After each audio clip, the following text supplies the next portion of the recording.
Welcome to the UBQ webinar. Gosh, I must say, time's really progressing. 2026 is just around the corner, and deciding how to approach this whole issue of verifiable digital credentials is now approaching like an oncoming freight train, really. Should you build it everything yourself, or become a fully fledged QTSP? Should you outsource everything and give the entire delivery workflow endpoint to a third party, or is there a smarter way somewhere in between? Today we have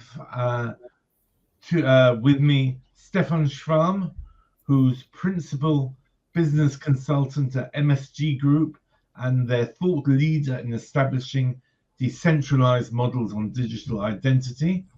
And we have Boris Goranov, who is Chief Executive Officer here at UBQ. Just some logistics with regards to timing. Timing will be for the entire event about 45 minutes. Firstly, we'll just have these brief introductions. Everybody will give their brief introductions. Then we'll have a brief recap by Steffen on eIDAS 2, which I suppose is the real reason why we're here. Then Steffen will talk about the issues that really will challenge compliance with the regulation. And finally, Boris will explain how UBQ can really take the strain from you and help you comply easily and safely. So finally, after that, we'll have a short Q&A. And just in advance, if we have lots of questions and we can't get through them all, I promise we will all follow up online afterwards. So I'll move across to you, Steffen, and ask you to begin. Thank you. Okay, thank you very much for the introduction. Welcome, everybody. And then let's start straightforward, short eIDAS 2 introduction. What's new, just as a recap, pretty sure everybody know it. The core subject is that we will have an UDI wallet for citizens and businesses within the eIDAS regulations, especially the business wallet, the UDI wallet, which needs to be provided by end of 26 for the people. For the business wallet, we expect the new regulation by November. This year, the wallet enables secure identification, authentication, and signatures, but I guess this is the main change. It's not only the eID anymore, but it will also contain digital credentials, or call it in the eIDAS attestation, like your driver license, like the educational certificate, like your product passport, like a power of attorney, and the core stuff that the user will have the full control over their personal data and decide with whom to share the data, and relying parties needs to be registered that they can only request what they are allowed to get. The timeline, just as recap, by end of 26, the UDI wallet has to be ready, and the aim is that the eIDAS to address current inconsistencies in national implementations. You know, we have 31 member states in the European Union and the EEA, and pretty much 31 different solutions for the eID. And this is also what the eIDAS 2 aims to consolidate. Next slide. Why a QTSP strategy needs more than just good technology, or why trust services is more than only technology. We will go a bit through the core questions. First of all, what are qualified trust services, and which qualified trust services contains the eIDAS regulation? Next slide, please. A trust service means basically an electronic service normally provided for remuneration, which consists any of the following. So the first ones, I guess, already known, something like signatures. Here you want to sign something, you want to approve that something coming from your company. Timestamps, validation services to know the signature of the seal is really valid. Subjects like preservation, to be able to prove your signature in 10, 20 or more years. The main subject is it's provided to the public, to third parties for remuneration. If you do it within your company, only for your employees, you are no trust service, because then it's a dedicated audience. So this is not covered by eIDAS. Trust service means you provide this for the public for remuneration. So Boris pays to get a certificate to sign a contract from you. We have some new ones in the eIDAS too, and I guess the main interesting one is on the attestation of attributes. So exactly your travel license, your product passport, your diploma, your power of attorney, so anything you need beside your eID to just boost your business processes. I think it's also worth to highlight the ledger subject, so the combination of identity and transaction in this case, or the archiving subject, so not only to be able to prove your signature in 20 or more years, but also that you're able to read your documents which you signed in 20 or more years. So the eIDAS 2 adds additional trust services to have a comprehensive picture to serve fully trustworthy digital transactions end-to-end. Next slide, please. Qualified trust service is mentioned in your trustworthy E2E digitization. In the first step, we need typically to identify ourselves, which is done with the EUDI wallet in future, but no, the EUDI wallet is voluntary. So there will be always the possibility to use your eID, to use other identity proof measures, and afterwards to present your attestation of attributes if you apply to get just a confirmation from the public sector body.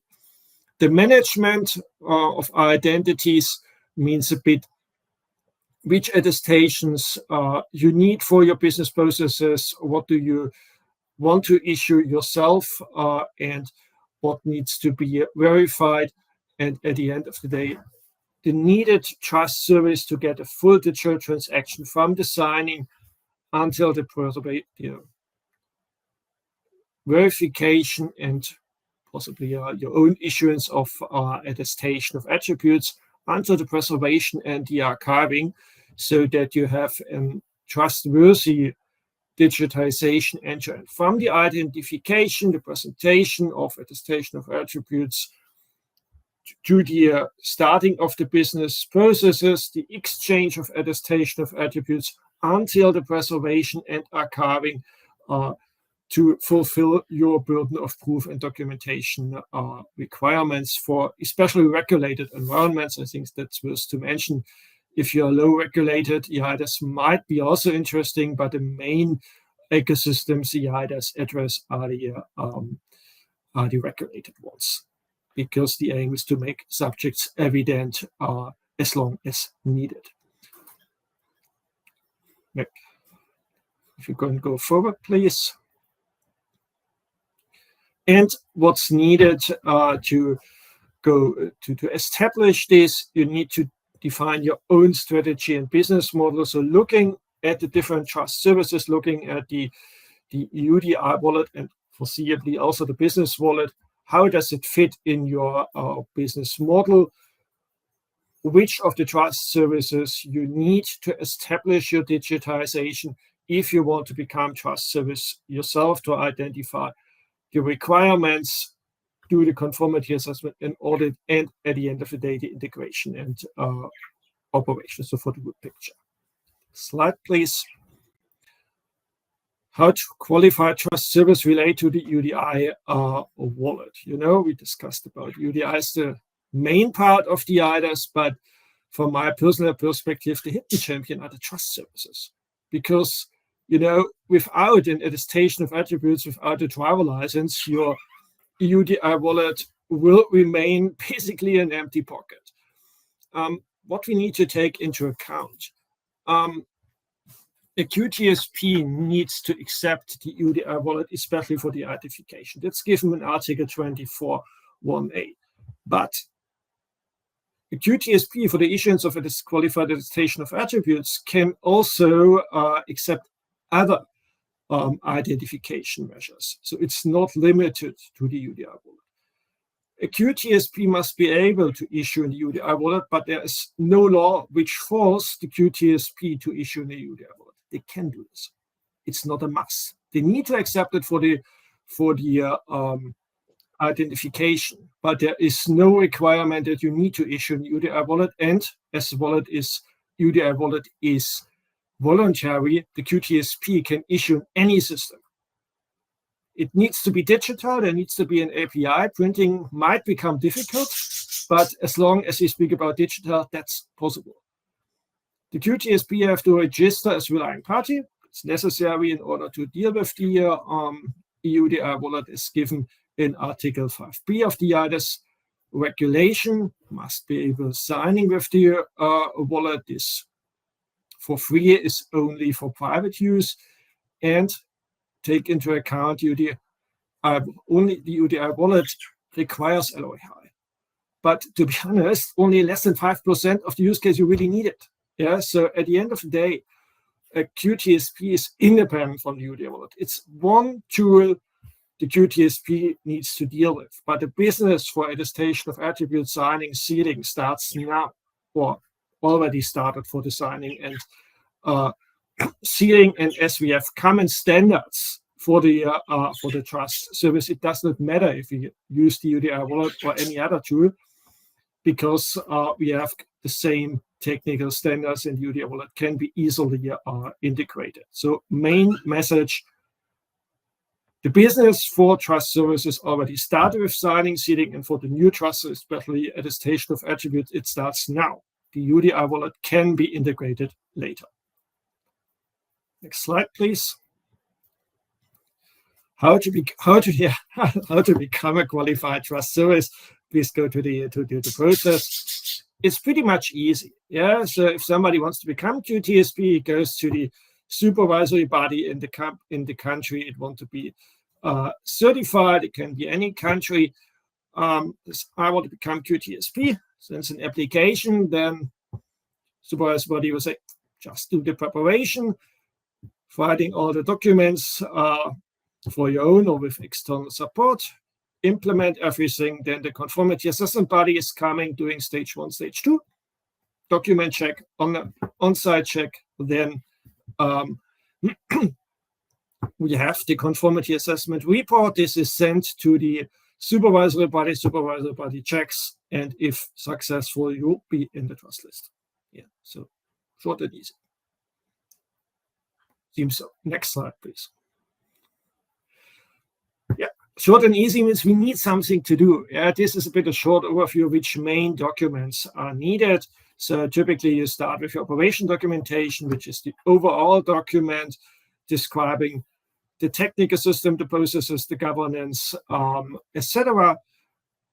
You have the a subset of the operation documentation that needs to be published. Is a trust service practice statement, service description, and how the requirements from the standards are met.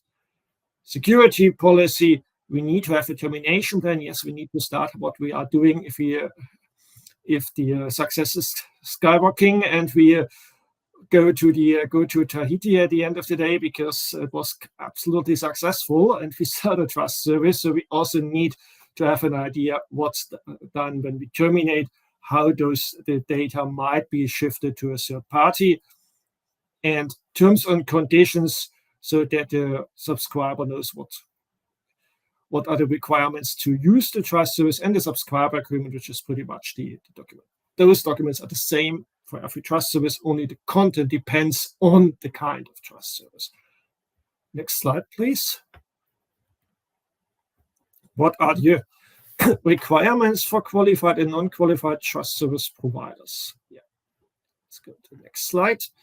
The difference between the qualified and non-qualified is that the qualified goes through a conformity assessment, clear liability. Yeah, liability always in the side of the QTSP, and the advantage for the qualified one is exactly the listing in the trust list and the recognition in whole Europe. For the non-qualified, you can start your business, but if there's an issue, supervisory body will come. So it's a bit the other way around. You can start, but if it's an issue, you will have a proof. For the QTSP, the proof will be in the first step, and all the advantages of being recognized. You need to go to undergo a conformity assessment against the relevant standards, repetition after first year, then every 2 years. You can choose your cap freely. Can be any one of you. Security, we need to take into account the relevant standards we come to in the next slides. QTSP underline is too, so it is critical infrastructure. It's supervised by a supervisory body. You need to have a clear governance and what we call trusted rules. And liability and recognition, you can do the conformity assessment in one member state, but you recognize in who Europe, but take into account the liabilities always on your side and also the obligation for evidence. So it's pretty much for the user shifting the risk for you being recognized in who Europe on the highest level is trust service. Next slide, please. What are the main requirements? This is just as an overview. We have the trust service issuing certificates like attestation of attributes, your driver license, etc., signatures. In this case, we have at the first step an identification. I need to know it's Boris. For this case, we can use the UDR wallet from 2027 or other measures. In-person notified eIDAS. If we use additional ones, those procedures need to be certified by a CAP 2. Then we have the ones for the signatures and seals as given here, and the attestation of attributes, and the other ones. Above everything, you have the 1941, defining the core requirements. There's the check, are you capable to provide any trust? So independently, what? This is the basement. And afterwards, we look in the details. Which one you want to become? As mentioned, the first one is the document check, and then the CAP will check. Is this what you have written down in the document really implemented? If successful, you will be on the trust list. Next slide, please. What's the market for trust? So we discussed so much about requirements. You need to fulfill European standards and so on. But what's the market? Yeah, so as mentioned, we need to discuss about the strategy and the business model and the operations. Fine. Next, if we could go forward. But the market is pretty much unlimited. So the market for the possible use cases, especially for the attestation of attributes, are only limited by the budget of the client or our fantasy. Yeah, because looking into details, an attestation of attributes could be maintenance reports. It could be allowance for data sharing according to the Data Act, or exchange of energy between smart meters. It could be a product passport. It could be a proof of origin of products. It could be a digital or an e-prescription, medical records, patient agrees, vaccine and test passports. It could be the ownership on properties. Also, if you think about KYC, getting provable, authentic data instead of database information which need to be proven by the banks. If you get proven authentic data, we can really decrease the costs for the banks in KYC, in KYB. We can decrease frauds in banking, for example. Any application procedures in the public up to subjects like digital farming, like ticketing, etc. And if we then think this together with combining transaction and the identity itself, we also end up in subjects like tokenization, like supply chain. And the Commission just identified this by combining the different regulations which may need such evidences together with the eIDAS regulation. So long story short, the market is pretty much unlimited. It's, as mentioned, it's only limited by the budget of the client. So it might be effort for a trust service, but you have a really big market at the end of the day. Next slide, please. When should I become qualified trust service? Pretty much easy if you go to the next slide. In the first step, we need to discuss about your strategy and your business model. So is your business model really the issuance of something or the preservation of something, the archiving of something? So providing a service to a third party, or is it more you are mainly a relying party which may issue sometimes subjects, but your main business is banking, is providing health insurance, is providing government services. In this case, QTSP might be a supplier for you, or you provide more software components to enable trust services. This is something we need to discuss during when we define the strategy and business model. When we identify main business is issuance of something or preservation, archiving of something, so providing exactly the trust service. Next definition would be the target market. Why? This determines where you are certified. Yes, any trust service is a qualified trust service, any QTSP is QTSP in Europe, but the location where you are undergoing the conformity assessment might depend the success of your trust service without interfering the regulation, but it's a well-known rule. If you want to be successful north of the Alps, please become certified north of the Alps. The amount of transaction and users, because this might determine the pricing at the end of the day, effort and costs, and then define the conformity, the country for the conformity assessment. So this is typically an approach we go with the client, and at the end of the day, we know where to become certified, what's the scope, what are the next steps. Next slide, please. And as you may imagine, we support our clients in becoming a trust service. So first of the strategy, exactly, is the trust service really your business, or might it be something else? So our aim is that at the end of the day, you're successful independently if you're a QTSP, if you're a relying party, or if you're a software provider. If the QTSP is the aim, doing the preparation, filing the documents, get the supplier on board, especially a trust service platform or the crypto stuff Yubico is, for example, providing to the market. Supporting in the audit, so doing the pre-audit before the CAP is really coming, so that we do not have surprises during the conformity assessment, also negotiations with the supervisory body, which is always helpful, especially for new trust services. And when you are successful, we support also in the trusted roles and in the further development on an independent stage. This is the introduction. Then I give the ball back to you, Jon, and let's go more into practical subjects. Thank you. Thank you very much indeed, Steffen. It's you have painted a picture which may be daunting for some, maybe a little bit scary for some organizations, but luckily UBQ and Boris can take a lot of the strain out of that and to make it successful. It's the future. We all have to go for it. But it's a matter of how you do it, and if you take the smart route or you try and do it all by yourself. I think one of the things you've got to really remember or think about is, do you really want to become an IT organization, or do you want to keep your own core business and then leave the heavy lifting to somebody else? And I'll pass you over to Boris Goranov now, who is the Chief Executive of UBQ, and I will leave it to you, Boris. Thank you very much, Jon.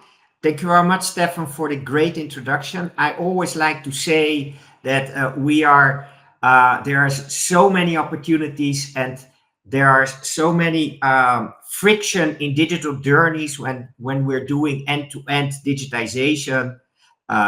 We are basically the next generation in digital transformation. We just started digital transformation, but we're already advancing further, and now also with AI, that's getting more relevant and more relevant.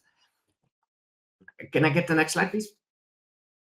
So you see, this is that there's so much friction in digital journeys, and the EU has decided to that it would be a good idea to build public digital infrastructure, just infrastructure to facilitate the end-to-end digitization of the market.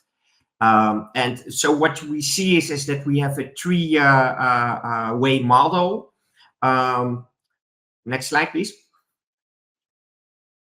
So we have a three-way model for this end-to-end digitization. We want to get attributes issued by the issuer to the verifier, so that the verifier can have trust in the information received by the issuer.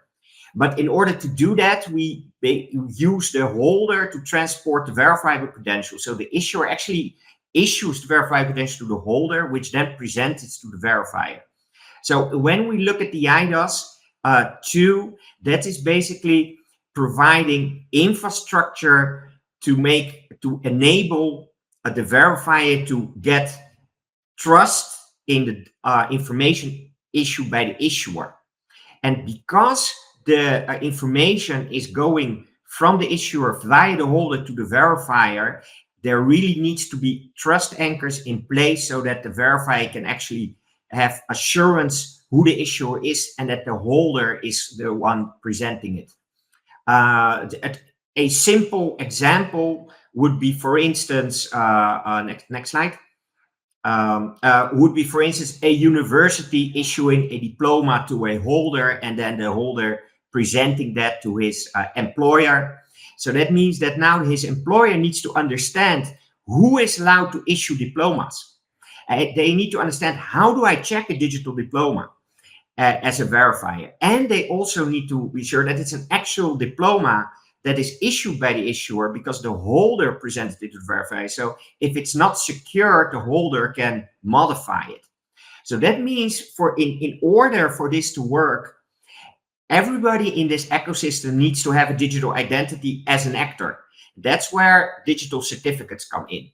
Now, the issuer needs to be a qualified attribute provider so that it's verifiable from the employer that that's an actual university issuing diplomas to the holder. And now that the holder, in order to get his diploma from the issuer, needs to prove his identity. So you need a wallet in your mobile phone that is secure, compliant, and verifiably compliant from the issuer point of view. And that means that the wallet needs to be secure, but also the wallet provider needs to comply to trust requirements so that it's a trustworthy wallet provider. Same for the issuer, and now for the verifier, their job becomes really easy because they can trust the wallet, they can trust the data, they can trust the issuer, and now it's easy to verify that somebody has a diploma. Next slide. Now, because the EU is providing digital infrastructure for anybody in the EU, that means that if we want to have a sufficient coverage, that means the ambition is to have 230 million people having a wallet by 2030. So that means that you need a wallet that can remotely be activated by the user, and that also means is that the government needs to be able to remotely identify users so that getting your digital identity is easy and also frictionless, but also high secure. Next slide. So what that actually means is that if we take the physical equivalent, if you want your diploma, then you go to your university and get a physical diploma. There you show your passport and they give you your diploma, and then you go to your employer and they check your passport and they check your diploma. And because the university has a fancy diploma with stamps and authenticity on it, they know it, and because you have your passport, they know that it's you. Now, when we want to replicate that digitally, we need a digital equivalent of the passport in a mobile phone. And and what is now special about a passport? The passport has a special chip on it called a secure chip. a secure element that enables electronic reading of the passport, and now you know it's an actual, authentic, real passport issued by the government. So it's actually already a verifiable credential. Next slide. So what the EU has done is they've made an inventarization that if you want to issue digital wallets that are as secure as passports, you have 4 options to have a secure element attached to a wallet on a mobile phone. Next slide. And those 4 options are basically the traditional way, where you have your ID card and you hold it at with your mobile phone. Those are the traditional smart card and secure element suppliers such as Thales, Edemia, and Entrust. Then, of course, you can use the local native secure element that's provided by Apple and Google and Samsung and Huawei.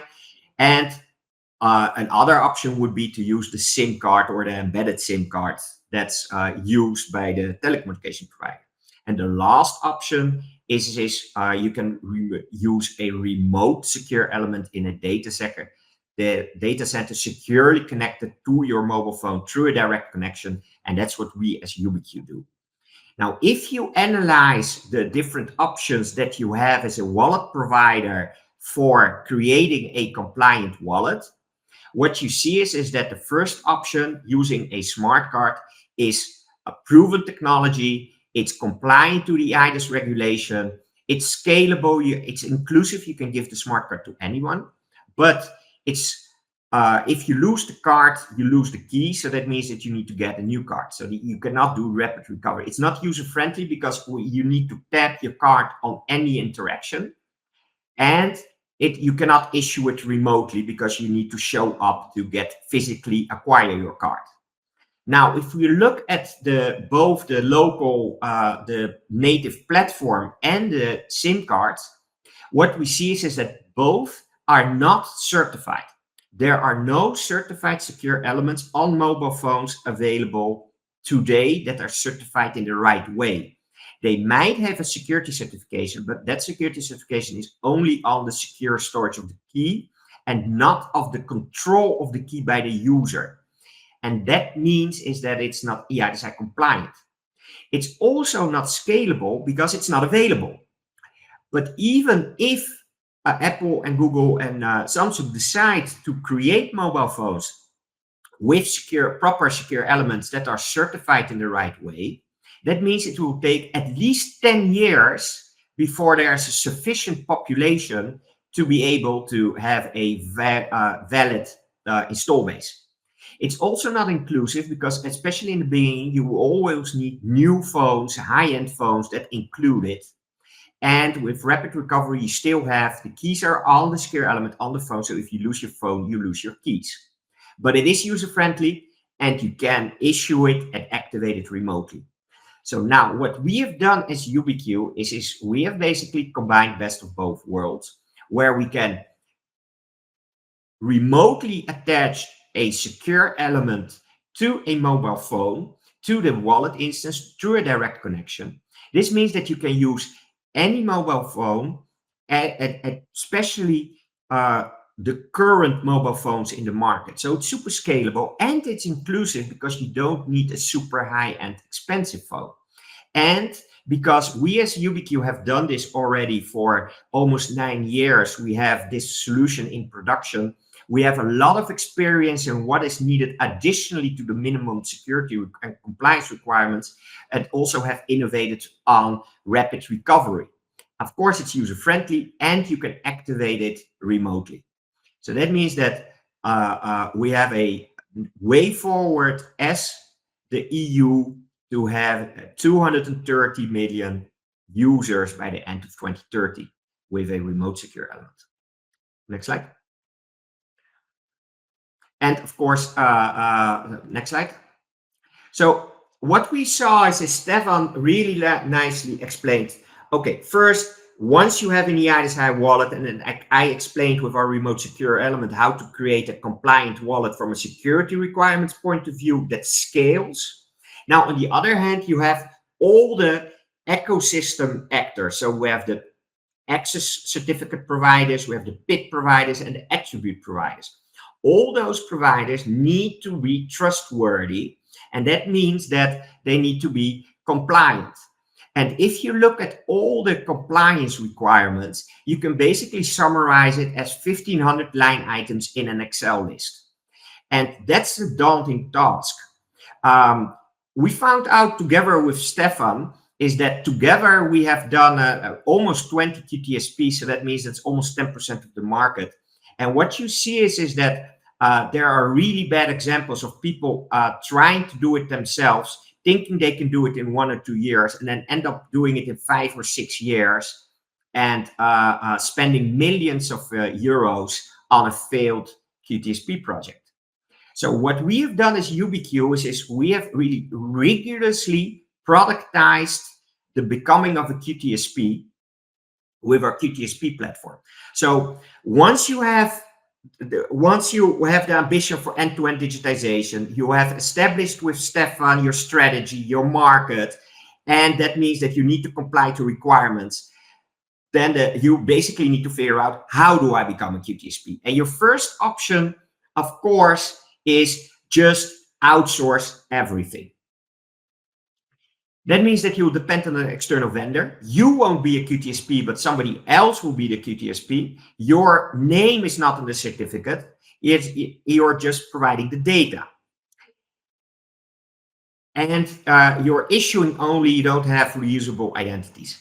Now, the second option is to do everything yourself. You're in full control of the process of the technology, but it's an initial investment. The go-to-market is really time-consuming. Typically takes 1 or 2 years, sometimes 3 or 4, and if you budget up, maybe 5 or 6. You need to do everything in-house, and it will take some time.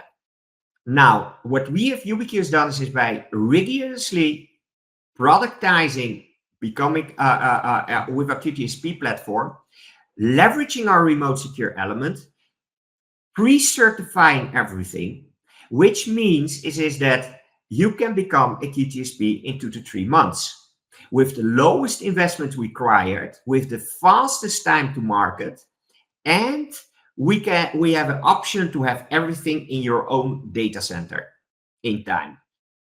So that means that it's absolutely the fastest way to time to market and to comply to deadlines on the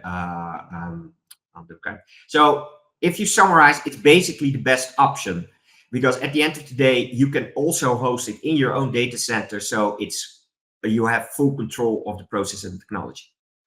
Next slide. So what does a QTSP platform entails? As we saw, we have all the certification elements that you need. So the first and hardest part in any certification is the cryptographic key management, which we have solved at scale with our remote secure element that enables us automation.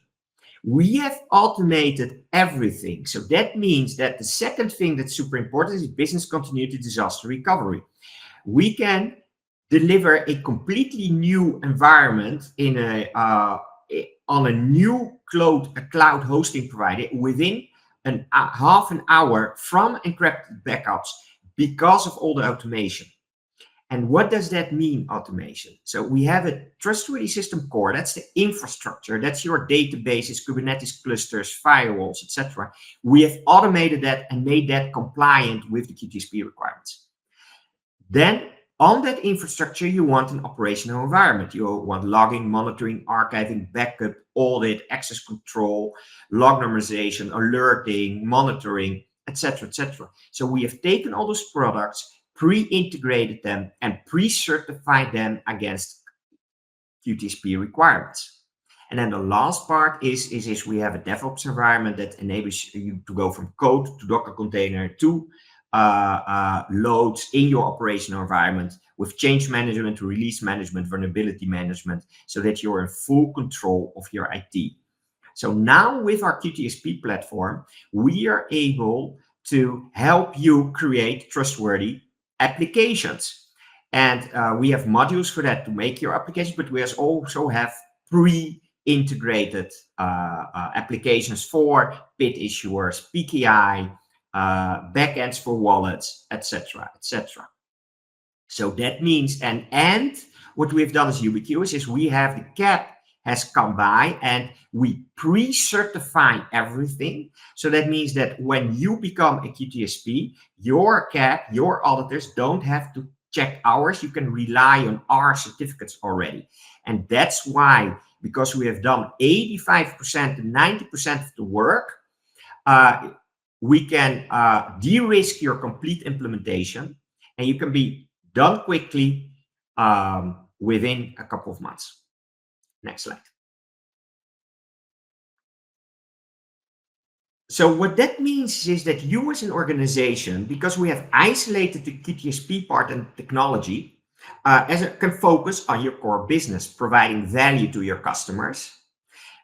Of course, because you're a QTSP, you're liable, you need to understand what your risks are, and you need to be a reliable organization. You need to have governance in place. You need to have TSP management. You need to have audit, and you need, of course, supplier management. You need to manage us correctly.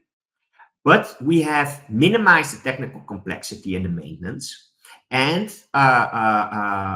we have reduced the burden to generic governance issues. And we have absolutely minimized the investment to compare to other alternatives for becoming a QTSP. And what makes us unique in the market is that we enable you to essentially locate, especially the HSMs, in your own data center, so you have full control of the cryptographic key material.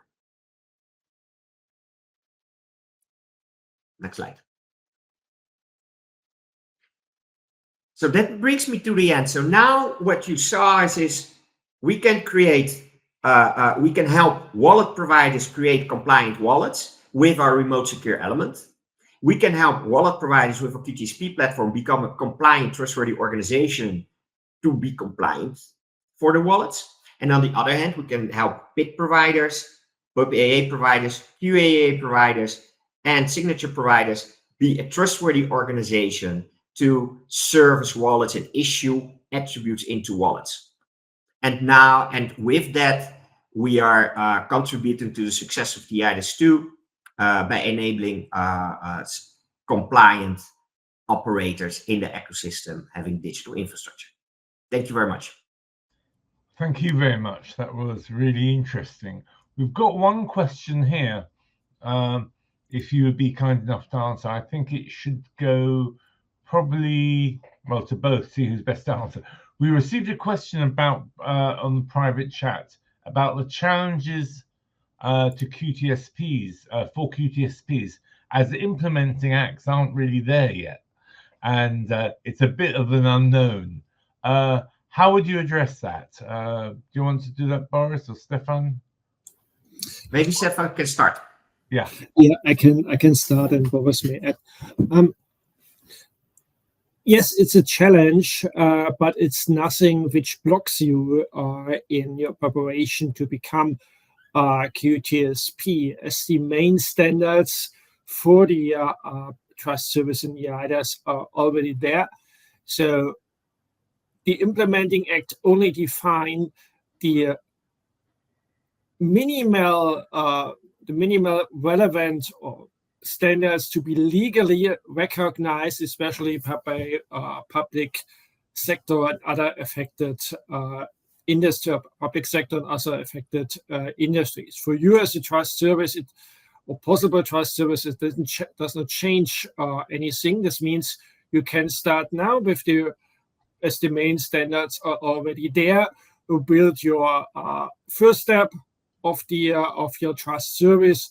And as a new trust service, you already need to be recertified after 1 year.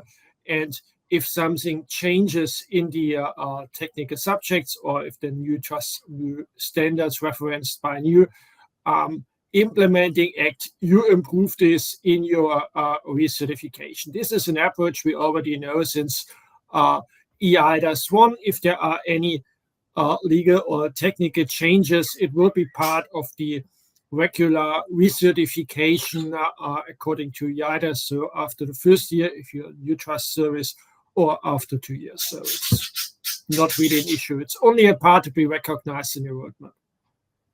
So to tag on to that is what Steffen said is that, okay, so you are a QTSP, you have your governance in place. So basically from a governance point of view, not much changes. And then like I visualize, you have 1,500 line items in an Excel list. And if you have a specific new requirements, that's maybe 10 or 20 extra line items we can easily absorb in the QTSP platform, and will absorb them for you and recertify it for you. And then your auditors have an easy time checking if our auditors did our work correctly. Thank you, Boris. Thanks a lot. That helps out, because it's always a question that one has, you know, oh gosh, you've got implementing acts and this and that. It's a bit of, it's a question mark, and nobody likes question marks. To be honest, Jon, also, if you look at the wallet side, there's also a lot of uncertainty on the certification on the wallet, and especially the certification of the remote secure element. And also theirs is because we've already built a solution and have it in production as a eIDAS high compliant certified component.